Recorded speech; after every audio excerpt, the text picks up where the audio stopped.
என்ன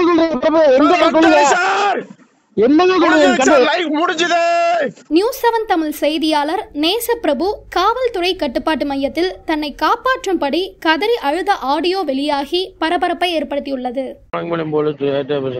சார் சொல்லுங்க sir. Sir இப்ப கடைசியா வந்தவனோட வண்டி நம்பரு 2 பேர் ஹெல்மெட் வந்துட்டு R15 இன்னொரு வரைக்கும் வீட்டு முன்னாடி நின்று இருந்தானுங்க. நான் கார் எடுத்துட்டு என்ன ஆனாலும் பாக்கலான்னு வந்தேன்.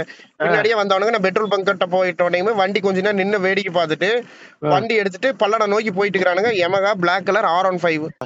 நான் இப்போ ஸ்ரீபதி கிட்ட நின்று இருந்தா பல்லடமே தாண்டிட்டானுங்க. நீ நம்ம பல்லட போலீஸ் கிட்ட சொல்லி நீ அவங்க ஆனா பிடிக்கும்னு நினைச்சோம்னா அவனுக்கு கேமராலேயே இருக்கிறானுங்க சார். நம்பர் சார் இருக்குங்க சார் இருக்குங்க சார். சார் இருக்குங்க சார். இப்ப கூட்டு பேசிடுங்க. அவட்ட பேசிருங்க. நான் சார் வந்துட்டானுங்க சார். என்ன சொல்றீங்க? வர ஸ்டேஷனுக்கு வரேன் சார். கொஞ்சம் வாங்க சார். 5 காருங்க சார்.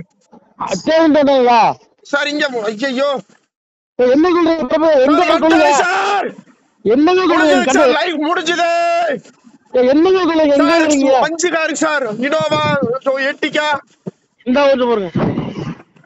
திருப்பூர் மாவட்டம் பல்லடத்தை அடுத்துள்ள காமநாயக்கம்பாளையம் கே கிருஷ்ணாபுரம் பகுதியை சேர்ந்த நேசப்பிரபுன்றவர் 7 வருஷமாவே நியூஸ் 7 தமிழ் தொலைக்காட்சியில செய்தியாளரா வேலை பார்த்துட்டு வராரு. இந்த நிலையில கடந்த 2 நாளாவே மர்ம நபர்கள் யாரோ இவரோட வீட்டையும் நேசப்பிரபுவோட நடமாட்டத்தையும் கார்லயும் பைக்லயும் வந்து கண்காணிச்சிட்டு இருந்ததா சொல்லப்படுது. இத குறித்து நேசப்பிரபு தன்னை யாரோ ஃபாலோ பண்றாங்க, தன்னோட அப்பா கிட்டயும் வந்து அட்ரஸ் மாதிரியான விஷயத்தெல்லாம் கேட்டிருக்காங்க அப்படின்ற மாதிரி காவல்துறை கிட்ட சொன்னதா சொல்றாங்க.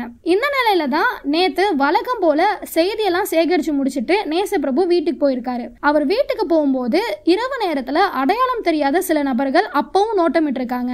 ஏதோ சத்தம் கேட்டு நேசப்பிரபு வெளியே வந்து பார்க்கும்போது கத்தி அருவாள் போன்ற ஆயுதங்களால நேசப்பிரபுவ அந்த மர்ம கும்பல் சரமாரியா வெட்டி தாக்கிட்டு தப்பிச்சும் போயிருக்காங்க. இந்த தாக்குதல் நடக்கிறதுக்கு 4 மணி நேரத்துக்கு முன்னாடியே நேசப்பிரபு காவல்துறையில ஒரு கம்ப்ளைண்டும் கொடுத்துட்டாரு. ஆனா காவல்துறையினர் எந்தவித நடவடிக்கையும் எடுக்காத நிலையில மர்ம கும்பல் கொடூர தாக்குதலையும் நடத்தி இருக்காங்க. இந்த தாக்குதல் நடக்கிறதுக்கு முன்னாடி கூட செய்தியாளர் நேசப்பிரபு காவல்துறை கிட்ட பாதுகாப்பு கேட்ட ஆடியோ ஒண்ணு வெளியாகி இருக்கு. அதுல அவர் என்ன சொல்லி இருக்காருன்னா, வந்துட்டே இருக்கானுங்க சார், எவ்வளவு தடவை தான் பாக்குறது, பல்லடம் போலீஸ் கிட்ட சொல்லி பிடிக்க சொல்லுங்க சார், எல்லா கேமராலையுமே அவங்க முகம் பதிஞ்சிருக்கும், இந்த பெட்ரோல் பங்க் கேமரால கூட இருக்கும், எது வேணா நடக்கலாம் சார் அப்படின்ற மாதிரி சொல்லி இருந்தாரு. காவலர் கிட்ட பேசிட்டே இருந்த சில நொடிகள்லயே செய்தியாளர் நேசப்பிரபு, சார் வந்துட்டானுங்க சார், 5 கார் வந்திருக்கு சார், அச்சோ சார் என் லைஃபே முடிஞ்சு அவ்வளவுதான் அப்படின்னு கத்தும் போதே அந்த போன் கால் கட் ஆயிருக்கு. இந்த ஆடியோ கேக்குற எல்லாரையுமே அதிர்ச்சி கொள்ளாக்குற வகையில தான் இருக்கு. இதை தொடர்ந்து சம்பவ இடத்துக்கு SP சாமிநாதன் வந்து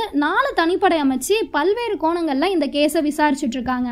பத்திரிகையாளர்கள் சங்கங்களும் அரசியல் கட்சி பிரமுகர்கள் உட்பட பல்வேறு தரப்பினரும் போலீசாரோட அலட்சியத்தால தான் இந்த தாக்குதல் சம்பவமே நடந்திருக்கு அப்படின்ற மாதிரி அவங்களோட கண்டனத்தையும் தெரிவிச்சிருக்காங்க. அது மட்டும் இல்லாம அலட்சியமா செயல்பட்ட போலீஸ் மீதும் அரசு தரப்புல உரிய நடவடிக்கை எடுக்க வேணும் அப்படின்ற மாதிரியும் சொல்லியிருக்காங்க. இது குறித்து நீங்க என்ன நினைக்கிறீங்க அப்படின்றத கமெண்ட்ல சொல்லுங்க.